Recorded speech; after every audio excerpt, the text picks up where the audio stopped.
have never seen a classroom situation. And these were kids from the age of 6 to 16 years old. Now you can imagine a child who's never seen a classroom, has never been in a school, being now in the classroom that they should be in, able, capable, 18 of them matriculated, 2 of them employed by the Mustadafin Foundation, currently going through training as child and youth care workers. That in itself says about our empowerment of how we want to change a community. And looking at the Tafelsig community, we actively involved not just in feeding, but educating. So our learning center, as we speak, 19 of our children are being tested through the educational department to be placed in a mainstream school.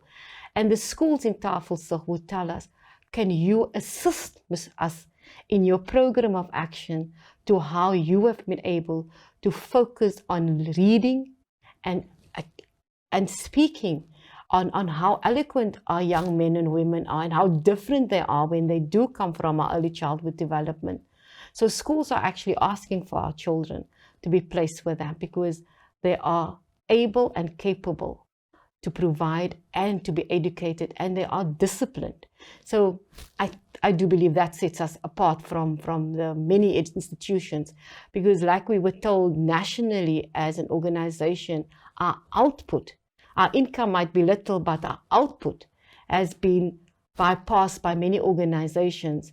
And this is not done by the individuals within the organization. This is done by social development. This is done by the University of Westville, who came to wanting to know what is it that this organization do, because clearly there is not an income based on our audit, but look at the outcome. And within the COVID, our footprints in a sense of providing relief went beyond Eastern Cape and within the Western Cape by providing relief for those who were affected and infected. Okay. You mentioned the Manenberg disaster. How long ago was that? That was 1999. Okay, so more recently, have you gotten involved in further programs that are very similar magnitude? Yes, we have. Like I said, in areas of Madisani, the current floods that is in Eastern Cape, we're actually very, very involved in the sense that organizations are saying, look, we don't want you to come in. Our organization is coming in. Mustadafin will be here now. So we've been very grassroots, professional in our approach of how we do things, but very grassroots, that the communities that work in our area are people who can come to us directly. So in that sense, we are still very actively involved in that. Okay, great. Now, the assistance that you provide as well, are these professionals like medical and healthcare professionals that are linked to Mustadafin? Do they come on board and volunteer their time? Or majority of, besides those, like I said, our social workers, psychologists, child and youth, these are employed. The rest are all volunteers of Mustadafin Foundation. Okay, great stuff. For those that's listening here today and would like to also volunteer their time and offer their skills, what are some of the skills and volunteers that you would actually need on a month-to-month basis? We probably would need more educational psychologists. We need more social workers. We need more healthcare practitioners, but also looking at alternative health, because we've partnered with TIB in a sense of alternative health on how we can make people self-sufficient, not just on the issue of finance, but also how they can look at their bodies and improved lifestyle, wellness within the community. So we're looking at people who can actually enhance those particular programs, but also who can work with us in the sense of volunteers, retired teachers, who can actually assist like they've done in the past with our young men and women who has learning disabilities, who are not able to read, who can assist with oracy and literacy. So those are the type of volunteers. Okay. But also a person who says, look, but I can pack a food parcel, or I can answer the phone, or I can assist with the cooking or cleaning. Brilliant. We chatting to Mustadafin Foundation today on Know Your Charity. My name is Lukman Shadrack. We're going to take a short break. When we come back, we'll chat a bit more to Sister Khairunisa Johnson. Assalamu alaikum and welcome back to Know Your Charity. My name's Luqman Shadrack. In studio, I have Mustadafin Foundation, who is chatting about some of the great work and projects that they undertake as well. In studio, I have Sister Khairunisa Johnson, who's chatting to us a bit more and would like to also encourage our viewers to contribute in various ways as well. Sister Khairunisa, Assalamu alaikum and welcome back. Wa alaikum salam. So before the break, we chatted about the history of the organization. We chatted about some of the great work and projects that you undertake. But the organization as well does so much more, especially in Ramadan. Would you like to give us an indication about your Ramadan program? Alhamdulillah Rabbil Alameen. Well, our Ramadan program, Saturday we'll be having our mass iftar. And I know part of the mass iftar that we're actually having is where we invite Muslims, particularly those who we're working with, but also Christians, so that we introduce Islam to them, and that is what we've always been doing in areas. And I remember specific last year, the year before, when we had it in a particular area, and the Christian person came to me and says, for 2 days I haven't drank khair because I know when I come to break my fast with you guys, I must be sober and I must smell good. And it was so encouraging, because in this way you actually are showing people from different faiths. While we're all people of faith, but the Christians and those of other denomination, you know, the beauty of Islam, and that is how our mass bookers have always been within the areas of Side B, Kailicha, as various of our other programs. This month is always a busy month because it's also a month of giving. But for Mustadafin Foundation, our work continues. Our early childhood development programs continue. But in particularly our iftar programs increases, because 5,000 Muslims is what we need to feed every day for the next 30 days, inshallah, or the 23 days that is still coming, inshallah. But we will be distributing food parcels. We've distributed food parcels for the last couple of days. Alhamdulillah, there's been this generosity in the Muslim community that gave us quite a bit of food parcels for distribution. And thus far, we've distributed 3,000 food parcels to 3,000 families, impacting 15,000 people. If you think about it, 5 people within that. And so we're very grateful that we are still able to do that. And then we have a group of young people who's coming from Lodium, who will be distributing an additional 300 food parcels with meat packs, which is, you know, this weekend, which is also our mass booker. So, and then we have programs, our Taraweeh programs. We have Sister Aisha from Irsa, who will be engaging with the women in Sherwood Park on Saturday. We have Mufti Saban on Sundays, who have classes at our Sherwood Park Center. And then we have the different different programs that we run inside B, Tafelsig, Delft Center, Kraaifontein, where we're also providing not just the Rawih programs, but also Suhoor. So you actually have to come to mosque for Tarawih, because we will distribute the Suhoor, the breakfast, after Tarawih. So in this way, you've also encouraged the Muslim community to come for Salah, to come for Tarawih, in order for them to get that. It's not people will say, but now, why are you doing that? But in this way, we've also created opportunities for people on a spiritual aspect. But in that sense, they also provide a meal, which is iftar, as well as suhoor, because that is what we do. And we provide that for 5,000 fasting Muslims that we've been working and engaging with through the years. Great.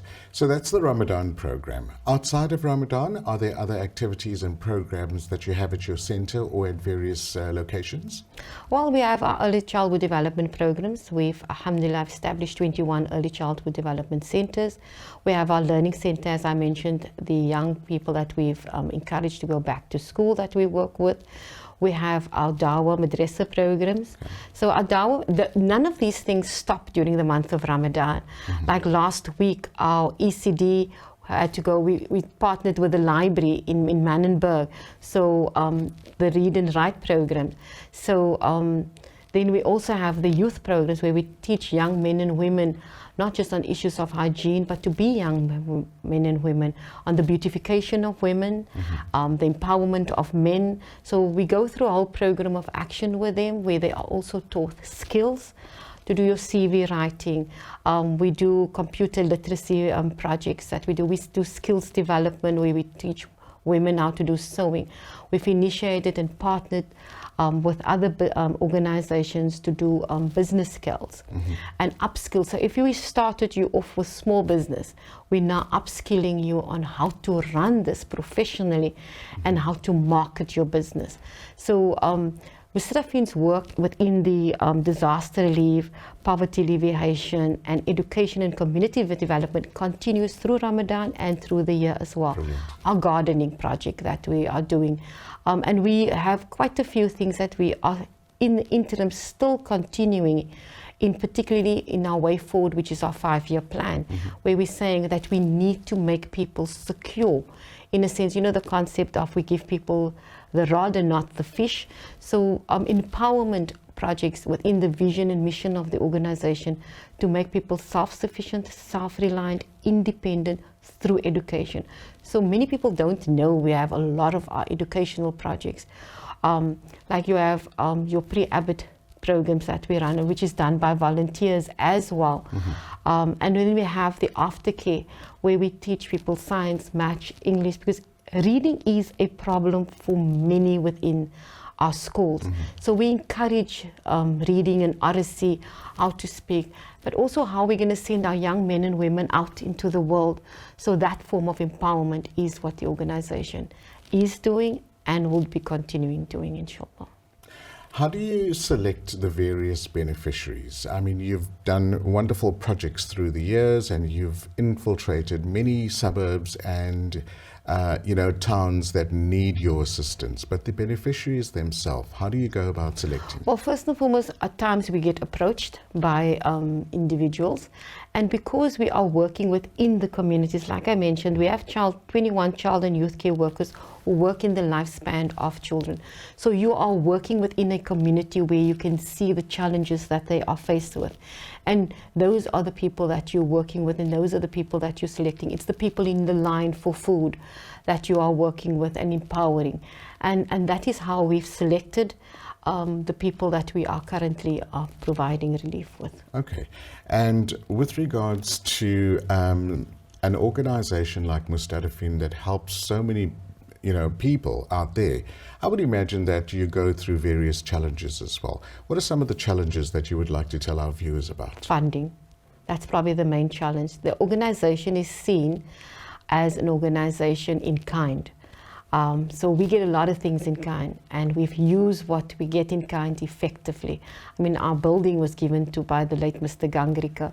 So our vehicles has been given to us in kind. But funding is a challenge for the organization in order to do more than what we can, in a sense of the needs and of our year plans that we actually have.